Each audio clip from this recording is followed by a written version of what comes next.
ano nyo lang dito, push nyo lang dyan. Tapos yan guys, space saver po yan mga madam.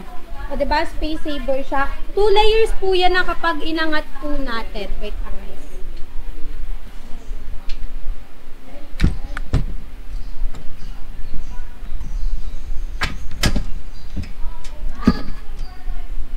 Two layers po yan, made of stainless steel matte black mga madam. So mas malapot po yung kanyang pinakailalim no mga madam. Perfecto sa mga condiments. Ayan, seasoning, ayan mga madam no. So hindi po magpipade yung kulay niyan kasi matte na rin po yan. Matte black, made of stainless steel, made of stainless steel. I-check out nyo na, sobrang ganda na ito. Number 89, number 89.